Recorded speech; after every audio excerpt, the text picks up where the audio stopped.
अस्सलामुअलैकुम वरहमतुल्लाहि वबरकातुह।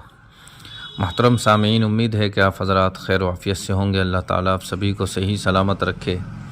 अल्हम्दुलिल्लाह, हज 2024 का सिलसिला चल रहा है और मुस्तकिल आगे को बढ़ रहा है। कुछ लोगों के कवर नंबर आ गए हैं, कुछ लोगों के नहीं आए हैं। उनके भी इंशाअल्लाह 12 तारीख़ तक आ जाएंगे। और कवर नंबर आने के बाद हर इंसान ये सोच रहा है कि मेरा सिलेक्शन कब तक होगा, और कुछ लोग कवर नंबर आने को ही अपना सिलेक्शन समझ रहे हैं। वो समझ रहे हैं कि कवर नंबर आ गया, इसका मतलब ये है कि हमारा सिलेक्शन हो गया, हमारी मंजूरी हो गई। जबकि दोस्तों, ऐसा बिल्कुल भी नहीं है। कवर नंबर आने का मतलब ये नहीं होता कि हमारी मंजूरी हो गई और हमारा सिलेक्शन हो गया, बल्कि कवर नंबर तो अपना स्टेटस चेक करने के लिए है। जबकि कवर नंबर भी, उससे स्टेटस भी अभी अच्छी तरह से हम चेक नहीं कर पा रहे हैं, उसके अंदर भी परेशानियां आ रही है। बहरहाल वो तो ठीक हो जाएगी, वेबसाइट प्रॉब्लम है वो तो। बाकी सिलेक्शन अभी नहीं हुआ। कल मैंने जो वीडियो बनाई थी, तकरीबन 6 मिनट की वीडियो थी, उसमें सारी चीज़ें हज कमेटी ने हज 2024 एक्शन प्लान के नाम से सारी चीज़ें बता दी है, कब हम क्या करने वाले हैं। तो सिलेक्शन के बारे में आदमी ये सोच रहा है कि भाई मुल्क की सतह पर जो है ये होगा या स्टेट वाइज होगा। हर स्टेट का अपना होगा, अलग अलग होगा, क्योंकि हर स्टेट का कोटा बिल्कुल अलग अलग है। बहुत से स्टेट का कोटा जो है ज़्यादा है और आदमी जो फार्म वहाँ भरे गए हैं वो कम हैं, तो उन सब का डायरेक्ट जो है सिलेक्शन हो जाएगा। कुछ जगह ऐसा है कि फार्म तो ज़्यादा भरे गए हैं, कोटा कम है, तो फिर वहाँ जो है कुरानंदाज़ी होगी। कुरानंदाज़ी जिस दिन होगी तकरीबन 10-11 बजे शुरू होगी और इंशाअल्लाह शाम तक जो है वो मुकम्मल हो जाएगी। फिर बाकी लोग जो है वो वेटिंग लिस्ट में आ जाएंगे। वेटिंग लिस्ट जो है 3-4 बार जारी होती है, यानी ऐसा नहीं है कि एक ही बार जारी होती है, 2-3 बार वेटिंग लिस्ट आएगी और जो लोग वेटिंग में हैं उनको ले लिया जाएगा। उसके बाद कुछ लोग सोचते हैं कि भाई हमारा रिश्तेदार था, हमारा भाई था, वो नहीं जा रहा है, उसने कैंसिल करा दिया है, तो उसकी जगह मैं सेलेक्ट हो जाऊं। ऐसा नहीं होता, बल्कि सेलेक्ट वही लोग होते हैं जिन्होंने पहले से फार्म भर रखा है और वो वेटिंग में है। वेटिंग की बाकायदा हज कमेटी एक लिस्ट जारी करती है और उसमें वेटिंग नंबर भी दिया जाता है कि आपकी वेटिंग नंबर कितना है, और आपका नाम, आपका कवर नंबर, फ़ोन नंबर, सारी चीज़ें उसके अंदर होती है। तो वेटिंग वालों को ले लिया जाएगा और वेटिंग में जो लोग होते हैं तो उनको भी सेलेक्ट कर लिया जाता है। और हज़ारों की तादाद में एक स्टेट से जो है फार्म कैंसिल होते हैं। बहुत सी जगह ज़्यादा भी होते हैं और बहुत सी जगह कम भी होते हैं। कुछ लोगों को जो है पैसे जमा नहीं कर पाते। तीसरी किस्त जो है वो असल होती है, वो महंगी होती है, क्योंकि पूरे जो ख़र्च का निचोड़ है हज का, वो तीसरी किस्त के अंदर होता है फ़ाइनल। तो बहुत से लोग एक किस्त जमा करते हैं, बहुत से 2 करते हैं और बहुत से तीसरी में फेल हो जाते हैं, या अचानक कोई हादसा उनके साथ हो जाता है, या बीमार हो जाते हैं, या पैसों का इंतज़ाम नहीं हो पाता, फिर वो अपनी दरख्वास्त को कैंसिल करते हैं। तो जो लोग वेटिंग में होते हैं फ़ौरन उनको ले लिया जाता है और उनको बहुत ही कम वक्त में अपने कागजात और अपनी किस्तें जमा करनी पड़ती हैं। तो दोस्तों, ये ज़रूरी बातें मैंने बताई और आप हजरात के एक सवालों का जवाब मैं देने की कोशिश कर रहा हूँ। ताहिर हुसैन भाई है, इन्होंने सवाल किया है कि अस्सलाम वालेकुम वरहमतुल्लाहि वबरकातुहू, कवर नंबर आ गया है अल्हम्दुलिल्लाह, अब नेक्स्ट क्या करना है? आपको अभी कुछ नहीं करना है। हज कमेटी का ऐलान होगा जब फार्म कंप्लीट हो जाएंगे, फार्म की तारीख ख़त्म हो जाएगी भरने की, उसके बाद ही आपको कुछ करना है। एक भाई ने पूछा है कि बिहार का कुल कोटा कितना है और अब तक कितने फार्म भरे जा चुके हैं। भाई, ये ऑनलाइन पता नहीं चलता। ये ऐसा नहीं है कि वेबसाइट पर जाकर हम चेक कर लें। हज कमेटी वेबसाइट पर डालेगी तो मालूम होगा। अभी हज कमेटी ने इसका कोई खुलासा नहीं किया है, इसलिए अभी मालूम नहीं हुआ है कि कौन से स्टेट का कितना कोटा है और अब तक कितने फार्म भरे जा चुके हैं। हज कमेटी जो है इसके बारे में बताएगी, लेकिन अभी नहीं बताया। जैसे बताएगी इंशाअल्लाह हम आपको बताएंगे। एक भाई ने कहा है कि मैं बाहर रहता हूँ, बाहर इंडिया से बाहर हूँ, कंपनी में काम करता हूँ, तो पासपोर्ट कब सबमिट करना होगा? भाई पासपोर्ट आपको जो है 15 शव्वाल से पहले पहले जमा करना होगा। शव्वाल ये चांद का महीना होता है, और ये आप हजरात को समझा दूँ कि ईद के 15 दिन से पहले पहले आपको जमा करना है। ईद के 15 दिन बाद, यानी ईद वाले दिन शव्वाल की पहली तारीख होती है। आप समझ लीजिए कि 14 दिन बाकी रहेंगे ईद के दिन से, तो इससे पहले पहले आपको अपना पासपोर्ट जमा करना होगा। इससे पहले एक फ़ार्म आता है, फ़ार्म सबमिशन का, तो वो आपको जमा करना होगा भर कर के मैं बाहर हूँ और कब तक आऊँगा। उसके बाद आप अपना पासपोर्ट बाद में जमा कर सकते हैं। इसी तरीके से मोहम्मद इब्राहिम भाई है, इन्होंने कहा अस्सलाम वालेकुम। वालेकुम सलाम। हाजी साहब, मैं 12 दिसंबर को फ़ार्म भरा था, लेकिन मेरा कवर नंबर अभी तक नहीं आया है। हैदराबाद से हूँ। भाई हैदराबाद वालों के तो कवर नंबर आना शुरू हो गए हैं, किसी वजह से मिस्टेक हो जाती है, देर सवेर हो जाती है, लेकिन आएगा ज़रूर। अगर आपके फार्म में कोई ख़राबी है तो आपको फ़ोन आएगा। बहुत से लोग ये सोच रहे हैं कि भाई हमारा कवर नंबर नहीं आ रहा, इसका मतलब ये है कि भाई कुछ ना कुछ गड़बड़ है फार्म के अंदर, तो इस वजह से नहीं आ रहा, जबकि ऐसा नहीं है। आपका जो है रिजेक्ट का मैसेज भी आएगा और आपको फ़ोन भी आएगा कि आपकी ये गलती है, आप इसे सुधारिए। इसी तरीके से एक भाई ने और यही सवाल किया, कवर नंबर नहीं आया। भाई आ जाएगा इंशाल्लाह।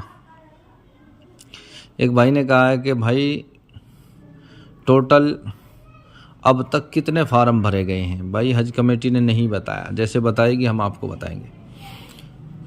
मोहम्मद रमज़ान भाई ने कहा हाजी साहब, गुजारिश है कि मैं डिस्ट्रिक्ट डोडा से हूँ, अरेस्ट कर रहा हूँ।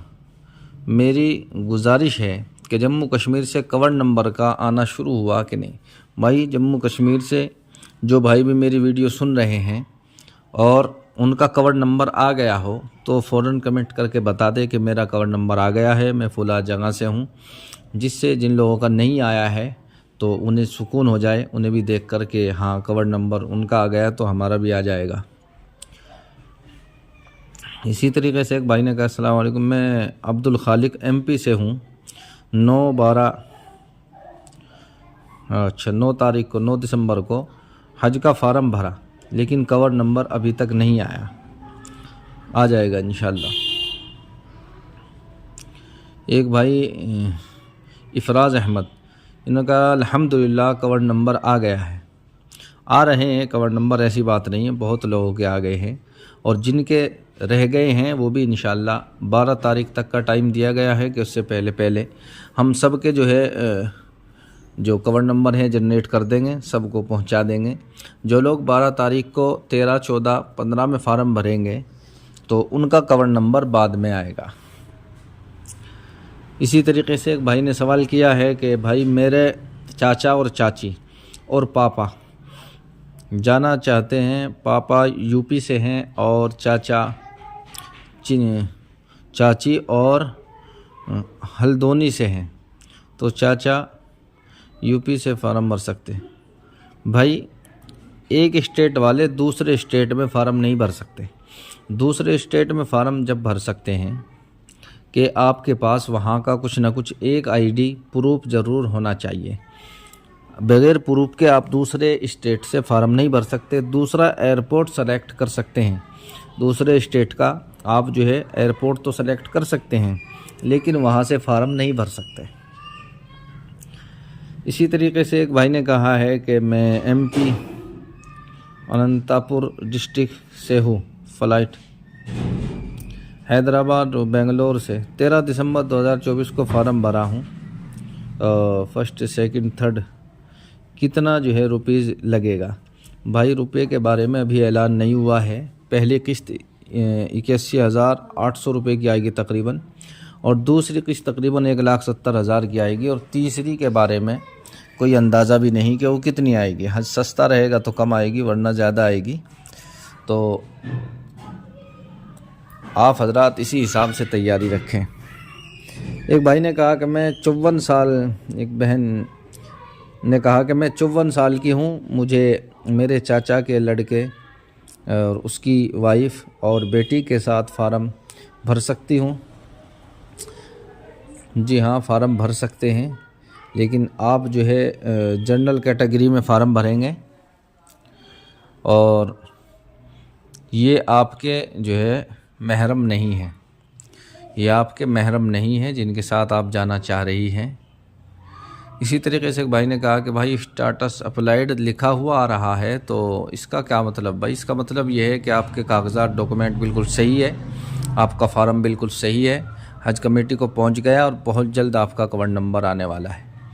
एक भाई ने कहा अस्सलाम वालेकुम वालेकुम, हाजी साहब मैं यूपी से हूँ, हमारा कवर नंबर आ गया है अल्हम्दुलिल्लाह सुभान अल्लाह। इसी तरीके से एक भाई ने कहा कि अस्सलाम वालेकुम सलाम भाई, मैंने 7 दिसंबर को यूपी बिजनौर से फ़ार्म भरा था, अभी तक कवर नंबर नहीं आया है, और मैंने जन सेवा केंद्र से फ़ार्म भरा था, वहाँ पहुँचने पर वो बता रहे हैं कि फ़ार्म तो सबमिट हो गया है, उन्होंने मुझे फ़ार्म की कॉपी भी दी है, तो आपका कवर नंबर नहीं आया, आ जाएगा इंशाल्लाह। कभी कभी जो है लेट हो जाता है, जब फ़ार्म बिल्कुल सही भरा गया है तो कवर नंबर ज़रूर आएगा, रुक ही नहीं सकता। अगर कोई वजह होगी रुकने की तो आपको हज कमेटी का फ़ोन आएगा। फ़ोन नंबर आप सही जो है अच्छी तरह से डालें जब भी फ़ार्म भरें, क्यों वो फ़ोन नंबर अगर गलत होगा तो फिर वो हज कमेटी आपसे बात कैसे करेगी। फ़ोन नंबर सही रहना चाहिए और वो सही आदमी के पास रहना चाहिए जो फ़ौरन आते ही उठा सके और बात समझ सके कि क्या कहा जा रहा है। बहुत सी दफ़ा जो है हम क्या करते हैं, नंबर किसी और का दे देते हैं और उसने जो है बता दिया कि भाई मैं तो हज को नहीं जा रहा, तो अपना ही नंबर दे और उसे बता दे कि भाई अगर हज कमेटी की तरफ से कोई भी फ़ोन आता है तो मुझे ज़रूर बताना और क्या जवाब देना या मेरी बात कराना, इस तरह से करके। इसी तरीके से एक भाई ने कहा कि कवर नंबर ऐप पर शो नहीं हो रहा है। भाई ऐप जो है काम नहीं कर रहा है, वेबसाइट पर जाकर ही चेक करें। इसी तरीके से एक भाई ने कहा है कि भाई टोटल फ़ार्म कितने आए? भाई इसके बारे में अभी कोई जानकारी नहीं है। एक भाई ने कहा है कि फ़ार्म जमा करना कैसे करना नंबर आने के बाद? भाई नंबर जब लग जाएगा तो फिर बताया जाएगा, फ़ार्म के साथ में हार्ड कॉपी के साथ में और पासपोर्ट के साथ में कहाँ जमा करना है, क्या क्या चीज़ें जमा करनी है। एक भाई ने कहा कि मौलवी साहब अपनी मम्मी 70 प्लस है और मैं 50 का हूँ, उनके साथ हज पर जा सकता हूँ? जी हाँ, जा सकते हैं। आप 70 प्लस कैटेगरी में फ़ार्म भरेंगे और आपका डायरेक्ट सिलेक्शन होगा। आपको जो है ये सोचने की ज़रूरत नहीं कि मेरा नंबर आएगा या नहीं आएगा, नंबर आपका ज़रूर आएगा। इसी तरीके से एक भाई ने कहा है कि अस्सलाम वालेकुम वालेकुम सलाम, मैं कर्नाटक के बेंगलोर से फ़ार्म भरा है, विदाउट महरम के जा रही हूँ, मैं सिलेक्शन डायरेक्ट होगा, प्लीज़ रहनुमाई कीजिए। जी हाँ, अगर आपकी उम्र 45 से ऊपर है और आपने विदाउट महरम में फ़ार्म भरा है तो आपका डायरेक्ट सिलेक्शन होगा, आप ज़रूर जाएंगे। अपनी तैयारी में लग जाएं, आप ये ना सोचें कि मेरा नंबर आएगा या नहीं आएगा, आपका तो नंबर आएगा ही। एक भाई ने सवाल किया है कि क्या हज 2024-2023 से सस्ता होगा? जी भाई, उम्मीद तो यही की जा रही है कि सस्ता होगा और मुझे भी उम्मीद पूरी लग रही है। पिछले साल जो हुआ वो बहुत जल्दी बहुत लेट से तो फार्म भरने शुरू हुए और सारा काम जल्दी में फिर महंगा पड़ गया। इस साल हज कमेटी ने पहले से शुरू किया है और अच्छी तरह से काम कर रही है। अब तक भी जो महसूस हो रहा है वो बिल्कुल अच्छी तरह से काम कर रही है और एयरपोर्ट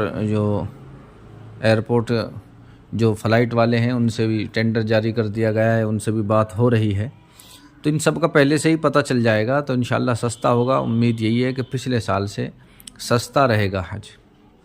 बहरहाल आप अपनी तैयारी रखें और अपने पैसों का इंतज़ाम करें, जो भी चीज़ें चाहिए उन सब के इंतज़ाम में आप लगे रहें, इंशाल्लाह नंबर आएगा। और अल्लाह से दुआ भी कीजिए तहज्जुद में उठकर, और जिसकी वालिदा ज़िंदा है अपनी माँ से दुआ कराइए, माँ की दुआ कबूल होती है भाई, माँ की दुआ बहुत जल्द कबूल होती है। माँ से दुआ कराइए और ख़ुद भी दुआ कीजिए, अल्लाह ताला जिन लोगों ने भी फार्म भरा है सभी का सिलेक्शन करा दे। तो दोस्तों, जिन लोगों को भी कोई सवाल करना है वो कमेंट में भी कर सकते हैं, और जो हमने ग्रुप बना रखा है हज 2024 के सवाल, उसका डिस्क्रिप्शन में लिंक दे रखा है, आप वहां पर क्लिक करके उसमें ज्वाइन हो सकते हैं और बहुत सारी जानकारी वहां से भी आपको हासिल होगी। बहुत सारे हज कमेटी के लोग उसमें जुड़े हुए हैं जो आपके सवालों का जवाब देते हैं। तो इसी तरीके से वैक्सीन की हेल्प के लिए भी नंबर दे रखा है, और किस भाई को वैक्सीन सर्टिफिकेट की परेशानी हो रही है, वैक्सीन कैसे लगवाएं, कहाँ लगवाएं, क्या करें, तो हेल्प के लिए जो नंबर दिया है उसके ऊपर कांटेक्ट कर सकते हैं। और वीडियो अच्छी लगी है तो वीडियो को लाइक कर दे, शेयर कर दे। चैनल पर नए हैं तो चैनल को सब्सक्राइब कर लें ताकि आने वाली वीडियो का नोटिफिकेशन आपको मिलता रहे। आइए चलते हैं, फिर मुलाकात होगी अगली वीडियो में। अस्सलामु अलैकुम व रहमतुल्लाहि व बरकातुहू।